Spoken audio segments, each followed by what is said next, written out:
Hi everyone, this is Preeti Chaudhary. Welcome to Cogent IAS. Cogent IAS में आपका स्वागत है। फाइनली आज फंडामेंटल राइट्स की लास्ट क्लास है। आर्टिकल 33 एंड 34 में यहाँ पे कंप्लीट कर लेंगे। के बाद में हम डीपीएसपी शुरू करेंगे। तो अभी स्टार्ट करते हैं आर्टिकल 32 एंड 34। कल हमने पढ़ा था रिट्स के बारे में, आर्टिकल 32 के बारे में पढ़ा था कि अंबेडकर का क्या कोड था, सुप्रीम कोर्ट को कैसे पावर्स मिली हुई हैं कि वो किसी व्यक्ति के मूल अधिकारों के हनन पर उसकी कैसे रक्षा कर सकता है।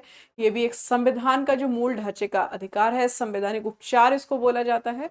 तो आज स्टार्ट करेंगे आर्टिकल 33 एंड 34, देखेंगे इसमें क्या दिया हुआ है। आर्टिकल 33, आर्टिकल 33 में देखेंगे कि संसद के पास क्या क्या पावर्स हैं। जो हमारे सेना में जो लोग होते हैं, जो हमारी सैन्य बल हैं, उनको किस तरह के मौलिक अधिकार प्राप्त होते हैं, क्या भारत के संविधान में मिलने वाले जो मौलिक अधिकार हैं वो उन पर लागू होते हैं या किसी तरह का कोई प्रतिबंध होता है, या सेना का अपना एक अलग कानून है, उसके बारे में देखेंगे। सो आर्टिकल 33, आर्टिकल 33 में संसद संसद की बात कर रहा है। 32 में हमने सुप्रीम कोर्ट की बात की थी, अभी हम बात कर रहे हैं संसद की। संसद को सशस्त्र बलों, अर्धसैन्य बलों, पुलिस बलों, खुफिया एजेंसियों एवं अन्य बलों के मूल अधिकारों पर युक्त प्रतिबंध लगाने का अधिकार है, अधिकार देता है ये आर्टिकल संसद को। संसद के पास ये पावर है कि वो युक्त निर्बंधन लगा सकता है मौलिक अधिकारों पे। किस किस के, चाहे वो सशस्त्र सेना बल हो, अर्धसैनिक बल हो, पुलिस बल हो, खुफिया एजेंसी हो या कोई दूसरे बल हो। तो बेसिकली हम देख रहे हैं जो सुरक्षा में तैनात हैं, भारत के अंदर जो सुरक्षा में तैनात हैं, उनके लिए बेसिकली है कि संसद उनके मूल अधिकार जो है, उनके फंडामेंटल राइट्स पर युक्त निर्बंधन लगा सकती है। कह रहा है अनुच्छेद 33 के तहत कानून बनाने की जो शक्ति है वो केवल और केवल संसद को है, ना कि राज्य विधानमंडलों को। हम पढ़ रहे थे आर्टिकल 32 में कि सुप्रीम कोर्ट जा सकता है कोई नागरिक अगर उसके मौलिक अधिकारों का हनन होता है, आर्टिकल 32 के तहत सीधे जा सकता है। हाई कोर्ट जा सकता है सीधे आर्टिकल 226 के तहत। लेकिन जब यहां हम बात कर रहे हैं संसद की, आर्टिकल 33 की, कि इस जो सैन्य बल हैं इन पर कौन अपने युक्त निर्बंधन लगा सकता है एक कानून बनाकर, तो वो केवल संसद बना सकती है। राज्य के विधानमंडलों के पास इस तरह की पावर्स नहीं है। इस तरह के संसद द्वारा बनाए गए जो कानून है, संसद जो कानून बनाती है, उन कानूनों को किसी न्यायालय में किसी मूल अधिकार के उल्लंघन के आधार पर चुनौती नहीं दी जा सकती। आर्टिकल 32 में सीधे सुप्रीम कोर्ट में चुनौती दी जा रही थी, 226 में सीधे हाई कोर्ट में चुनौती दी जाती है। लेकिन संसद जो आर्टिकल 33 में सैन्य बलों के लिए जिस तरह के कानून बना देती है, उसको कहीं भी चुनौती नहीं दी जा सकती, उसको किसी न्यायालय में चुनौती नहीं दी जा सकती कि इस कानून से हमारे जो मूल अधिकार हैं उनका उल्लंघन हो रहा है। आर्टिकल 33 के तहत निर्मित संसदीय कानून, आर्टिकल 33 के तहत जो संसद के तहत जो कानून बनाए जाते हैं, संसदीय कानून बनाए जाते हैं, जहां तक मूल अधिकारों को लागू करने का, मूल अधिकारों को लागू करने का संबंध है, कोर्ट मार्शल। देखिए एक नई चीज सामने आई। कौन सी चीज सामने आई? कोर्ट मार्शल सैन्य कानून के तहत स्थापित एक अधिकरण होता है। कोर्ट मार्शल को उच्चतम न्यायालय या उच्च न्यायालय के रिट अधिकारों के क्षेत्र से बाहर रखा जाता है। कोर्ट मार्शल लग जाता है आपातकाल के दौरान कहीं किसी जगह में। तो उसमें क्या होता है कि देखिए वैसे तो मूल अधिकार आपको प्राप्त हैं, लेकिन कहीं आपातकाल है, कोई युद्ध है, कोई बाह्य आक्रमण है, उस केस में आपको सेना के अधिकारी जिस तरह के आपको निर्देश देंगे वो आपको पालन ही करने होंगे। इन दैट केस आप वहां पर किसी भी तरह की कोई रिट का यूज नहीं कर सकते, आर्टिकल 32 हो या आर्टिकल 226 हो। तो ये था आर्टिकल 33। अब बात करते हैं आर्टिकल 34 में क्या दिया हुआ है। देखिए जब भारत में कहीं भी मार्शल लॉ लागू है, कहीं भी तब अनुच्छेद 34 मूल अधिकारों पर प्रतिबंध के प्रावधान करता है। आर्टिकल 34 ये बताता है कि देखिए इस पर्टिकुलर क्षेत्र में मार्शल लॉ लगा हुआ है, अब जो आपके मूल अधिकार हैं उन पर भी प्रतिबंध लगाया जा सकता है। ठीक है, यह संसद को यह अधिकार देता है। यह अधिकार किसको है? 32 सुप्रीम कोर्ट के पास था, 33 संसद के पास था, 34 भी संसद के ही पास है। यह संसद को यह अधिकार देता है कि वह किसी भी सरकारी कर्मचारी, कोई सरकारी कर्मचारी या किसी अन्य व्यक्ति द्वारा किए गए कार्य को, व्यवस्था को बरकरार रखे या पुनर्निर्मित करे। संसद किसी मार्शल लॉ क्षेत्र में जारी आदेश को वैधता प्रदान करता है कि किसी सरकारी कर्मचारी ने आपको ये निर्देश जारी किया है, ये व्यक्ति ने निर्देश जारी किया है कि आप इस पर्टिकुलर क्षेत्र में ये चीज करें, ये काम करें, व्यवस्था को बनाए रखें। और इस व्यवस्था को बरकरार कौन कराता है? संसद इस व्यवस्था को बरकरार कराती है। अब मार्शल लॉ होता क्या है? मार्शल लॉ का मतलब है सेना का शासन, सैन्य शासन को बोलते हैं मार्शल लॉ। सेना द्वारा, सेना क्या करती है? सामान्य कानून और सरकार के निलंबन से है, यहाँ पे सेना की चलती है, यहाँ किसकी नहीं चलेगी? जो नॉर्मल आपको कानून मिले हुए हैं, सामान्य कानून, ये सरकार अपना जो रूल कर रही है उस टाइम पर, वहां केवल सेना की चलेगी। सेना के जो कानून है वो लागू होंगे, क्योंकि सुरक्षा का सवाल है। मार्शल लॉ की अवधारणा कहां से आई है? अंग्रेजी कानून से इसको लिया गया है, अंग्रेजी कानून से लिया गया है। अभिव्यक्ति मार्शल लॉ सैन्य शासन को संविधान में कहीं भी परिभाषित नहीं किया गया है। देखिए ये क्या है, इसको कहीं भी परिभाषित नहीं किया गया है। यही ऑप्शन बनाएगा आपके प्रीलिम्स में कि ये जो मार्शल लॉ है इसको कहाँ परिभाषित किया है। आर्टिकल 34 में जो सेना के कानून है उसमें परिभाषित कर दिया गया है। आर्टिकल 34 इसको क्लियरली परिभाषित करता है, यही सब कहेगा, लेकिन कहीं भी परिभाषित नहीं किया गया, क्योंकि ये चीजें ऐसी होती है ना कि परिस्थिति के अकॉर्डिंग इसको बनाया जाता है। आपको नहीं पता किस तरह की परिस्थितियां आ जाएं देश में, किस तरह की आपातकालीन परिस्थितियां हो, क्या हो, कैसी सिचुएशन हो, इन दैट केस क्योंकि सुरक्षा का, सिक्योरिटी का, देश की एकता अखंडता का सवाल होता है, इसलिए आप क्या करेंगे? हो सकता है कोई प्राकृतिक आपदा आ जाए जो आज तक आई ही ना हो, तो इन दैट केस आप क्या, किसी को चीजें ऐसी हैं आप प्रीडिफाइन नहीं कर सकते, ये इसको टाइम पर छोड़ा जाता है। इसलिए सुप्रीम कोर्ट क्या करता है? देखिए बहुत सारी ऐसी चीजें हैं भारत के संविधान में, जैसे आर्टिकल 21 में ही हमने पढ़ा था कि निजता का जो अधिकार है, जो जीवन का अधिकार है, उसमें कौन कौन से और अधिकार शामिल है। इतनी लंबी सारी एक्सप्लेनेशन हमने आर्टिकल 21 की पढ़ ली थी, क्योंकि पहले से कुछ फिक्स नहीं होता। कैसे पता होगा कि देखिए विदेश जाने की यात्रा का जो अधिकार है वो भी आपके फंडामेंटल राइट्स में आएगा क्या? केस होते रहते हैं, इन दैट सिचुएशन आप क्या करेंगे? उसको डिफाइन करेंगे और उसमें ऐड करते चले जाएंगे।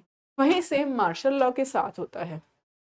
अब आर्टिकल 34 के तहत, आर्टिकल 34 के तहत भारत के किसी भी क्षेत्र में मार्शल लॉ घोषित किया जा सकता है, किसी भी क्षेत्र में, किसी भी क्षेत्र में, आर्टिकल 34 के तहत। आर्टिकल 35 पढ़ते हैं। आर्टिकल 35 क्या कहता है? कुछ विशेष मूल अधिकारों को, कुछ विशेष मूल अधिकारों को प्रभावी करने के लिए केवल केवल केवल केवल संसद को ही कानून बनाने की शक्ति देता है, ना कि राज्य विधान मंडलों को। आर्टिकल 35, इसका एग्जाम्पल हम पहले भी पढ़ चुके हैं। ठीक है, यह प्रावधान सुनिश्चित करता है कि मूल अधिकारों और दंड व उनकी प्रकृति के संबंध में संसद के पास राज्य विधानमंडलों के पास नहीं, कानून बनाने की शक्ति है संसद के पास शक्ति होगी। कुछ रोजगार या नियुक्तियों के लिए निवास की व्यवस्था, ये हमने पढ़ा था आर्टिकल 16 में। उच्चतम न्यायालय या उच्च न्यायालय को छोड़कर अन्य न्यायालयों को मूल अधिकारों से संबंधित 32 टू 26 छोड़कर जो अन्य न्यायालय, डिस्ट्रिक्ट कोर्ट हो सकती है, छोटा कोर्ट कोई हो सकता है, अन्य न्यायालय को मूल अधिकारों के निर्देश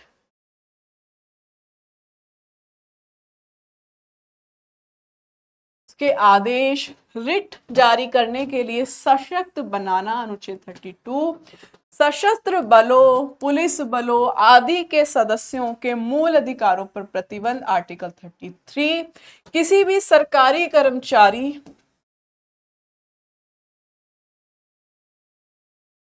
किसी भी सरकारी कर्मचारी या किसी अन्य व्यक्ति को किसी भी क्षेत्र में मार्शल लॉ के दौरान किए गए किसी भी कार्य के लिए क्षतिपूर्ति देना, आर्टिकल 34 में ये चीजें दी हुई हैं। अब देखिए, संसद के पास बार बार लिख रहे हैं कि देखिए राज्य विधानमंडल के पास नहीं है, इसको याद रखिए, यही पॉइंट फंसेगा आपके प्रीलिम्स में।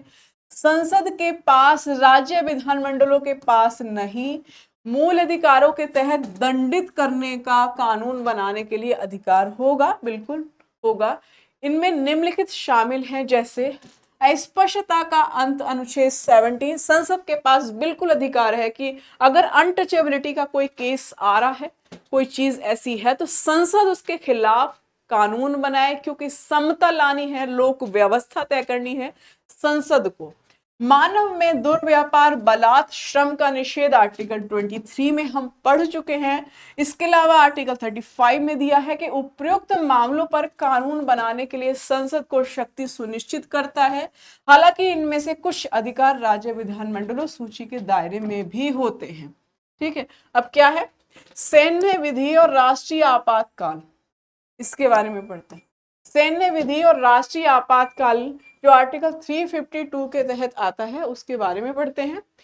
केवल सैन्य विधि जो है केवल मौलिक अधिकारों को प्रभावित करती है, केवल मौलिक अधिकारों को पढ़ा हमने। जो सैन्य बल है वो क्या, मार्शल लॉ कानून, जो सेना का कानून होता है उसके अकॉर्डिंग चलता है।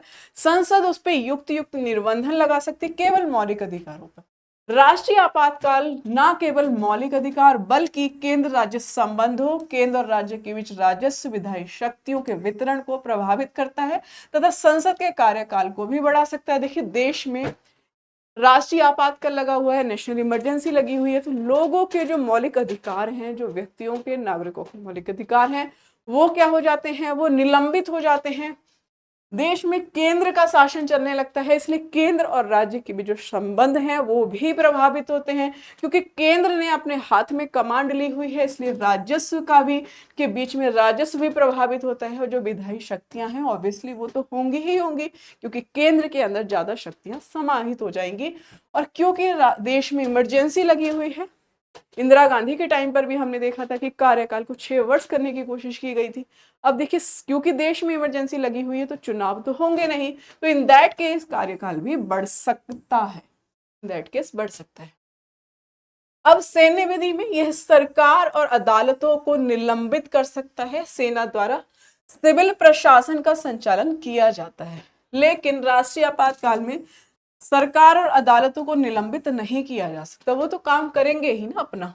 सेना में ये तो इमरजेंसी के केस में जैसे लगा हुआ है कि सेना का कानून है वो खुद देख लेगी।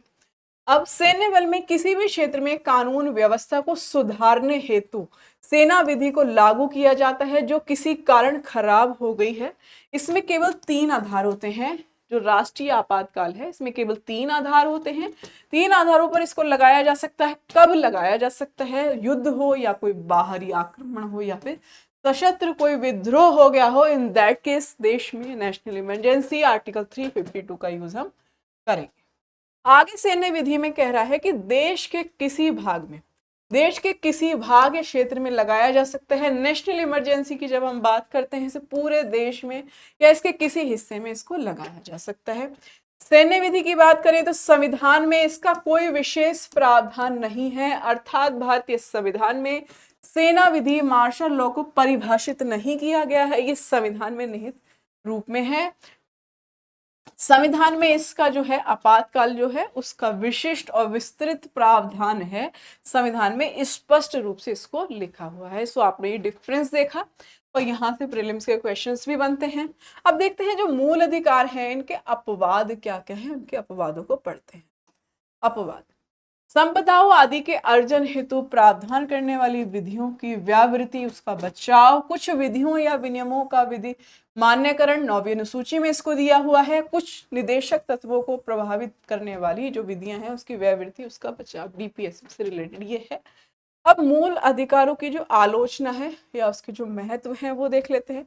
मूल अधिकारों की अगर आलोचना करें, उसकी जो कमियां हैं वो देखें तो क्या है। ये अत्याधिक व्यापक सीमाएं हैं, इसकी सीमाएं व्यापक हैं।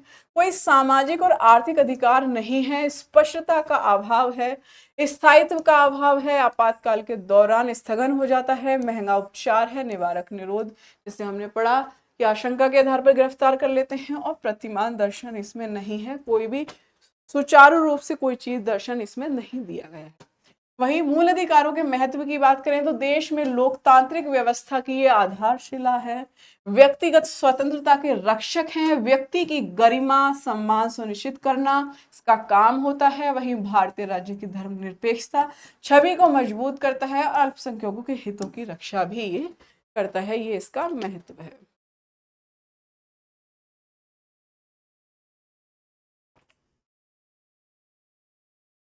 देखिए आर्टिकल, जब हम भारत के संविधान की बात करें तो भाग 3 में हम फंडामेंटल राइट्स को पढ़ते हैं। इसके अलावा जो अधिकार है वो देख लेते हैं। विधि के प्राधिकरण के बिना करों या करों का अधिरोपण ना किया जाना, अनुच्छेद 265 में आपको ये मिलेगा। इसके अलावा विधि के प्राधिकरण के बिना व्यक्तियों को संपत्ति से वंचित ना किया जाना, आर्टिकल 300 का में ये पहुंच चुका है, ये हम देख चुके हैं। अब देखेंगे मूल अधिकार, राज्य के नीति निदेशक तत्व और मूल कर्तव्य, इनको तो हम अभी इन डिटेल पढ़ने ही वाले हैं। मूल अधिकार तो हम पढ़ चुके हैं। ये इसलिए पॉइंट्स बनाए गए हैं, इसलिए कंपैरिजन आपको दिखाया गया है, क्योंकि यहाँ से क्वेश्चन फंसेगा और आप उस क्वेश्चन को गलत कर देंगे, इसलिए कंपैरिजन आप ठीक से पढ़ लीजिए। मूल अधिकार वाद योग्य होते हैं, आप सीधे सुप्रीम कोर्ट जा सकते हैं 332 226 के तहत हाई कोर्ट, सुप्रीम कोर्ट। राज्य के नीति निदेशक तत्व वाद योग्य नहीं होते हैं, क्योंकि ये डिपेंड करता है राज्य को कर्तव्य है, उस पर थोपा हुआ नहीं है।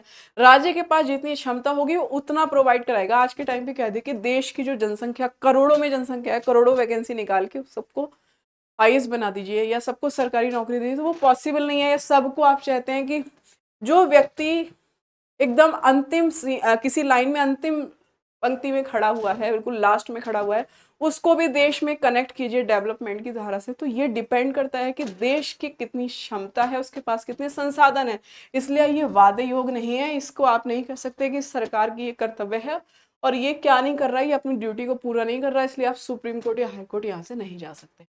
मूल कर्तव्य, कर्तव्यों को कभी भी थोपा नहीं जाता है, कर्तव्य तो केवल इंस्ट्रक्शंस दिए जाते हैं कि ये आपकी ड्यूटीज हैं, आपको करनी चाहिए। तो मूल कर्तव्य केवल कर्तव्य के रूप में विधिक बाध्यता नहीं है। इसके बाद ये राजनीतिक न्याय का काम करते हैं, कानूनी या विधिक निर्बंधन है, व्यक्तिगत प्राप्त होते हैं। मूल अधिकार स्वयं प्रवर्तित होते हैं, यदि कोई कानून मूल अधिकारों का उल्लंघन करता है तो उसे न्यायालय उसे असंवैधानिक घोषित कर देता है। कोई ऐसा कानून जो मूल अधिकारों का हनन करेगा तो न्यायालय कहेगा इस कानून को हटाइए, ये असंवैधानिक है, क्योंकि ये व्यक्ति के नागरिक जो अधिकार हैं, मौलिक अधिकार हैं, उसको हनन कर रहा है। वही राज्य के नीति निदेशक तत्व ये आर्थिक और सामाजिक न्याय की बात करता है, ये राजनीतिक न्याय की बात करता है। ये कानूनी या विधिक निर्बंधन नहीं है, ये कानून और विधिक निर्बंधन है। नीति निदेशक तत्व समाजवादी हैं, ये व्यक्तिगत हैं। नीति निदेशक तत्व स्वयं परिवर्तित नहीं होते हैं, ये हो जाते हैं। यदि कोई कानून डीपीएसपी का उल्लंघन करता है तो न्यायालय से असंवैधानिक घोषित नहीं करता है, इसको फंडामेंटल राइट को कर देता है। मूल कर्तव्य में ये कानूनी या विधिक निर्बंधन नहीं होता, इसमें भी स्वयं परावर्तित नहीं होते, क्योंकि ये ड्यूटीज है। ड्यूटीज कैसे करेंगे, डीपीएसपी भी ड्यूटी है, ये भी ड्यूटी है, तो ड्यूटी को आप स्वयं परावर्तित कैसे कर सकते हैं। तो गाइज फाइनली फंडामेंटल राइट्स की क्लास कंप्लीट हुई। रिवीजन करते रहिए, जुड़े रहिए कोजेंट आईएएस के साथ। Thank you so much.